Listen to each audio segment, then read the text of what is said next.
Minu jaoks oli ta selles mõttes huvitav töötuba, et ma ei arvanud, et mu see sisemine kriitik võib nagu sellist teksti ajama hakata, et kui ma annan talle vaba voli, et tulistan nii palju, kui tuleb, eks ju. Et ei mingit kriitikat kriitikule. et siis see tekst läks nagu minu jaoks natuke liigagi karmiks, et noh, ma olin nagu üllatunud, et sellist juttu võib nagu hakata tulema või sellist teksti võib hakata tulema. Et ju ma olen temaga päris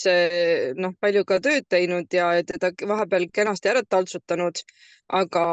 aga võib-olla, et ma olen teda liiga palju alla surunud, kuna täna selle vaba voli andes, siis sealt ikka tuli tõesti nii, et võttis kohe nagu emotsiooni. Et seda on nagu hea märgata, et jällegi nii nagu tunnetega ei tohiks seda, noh, ei tohiks me neid alla suruda, et nii ka selle sisemise kriitikuga, et mitte lihtsalt ma ei ignoreeri teda ehk ma ei suru teda alla, vaid ma võin minna temaga dialoogi, et ma kuulan ära, mis tal öelda on, mõistes samal ajal, et ta on tähelepanelik ja ta hoolitseb minu eest ja ta tahab mulle head ja läbi selle dialoogi me jõuame selleni, et miks ma ikkagi midagi teen või miks ma midagi ei tee.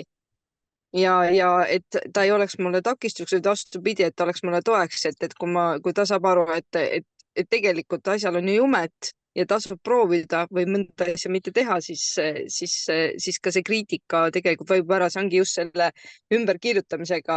et lause tuli selline, aga kui ma nüüd keeran positiivseks, eks ju, et siis see annab enda ka teadvustada, miks ma midagi teen või vastupidi, jätan tegemata. Et see ja sinu näide oli ka muidugi üüberhea, mismoodi sul see kriitik oli ja tänu sõbrannale sa üldse nagu jõudsid sinna Peep Vainu juurde, et noh, tõesti tegelikult väga äge õppimise koht meil kõigil. Nii et aitäh jagamast.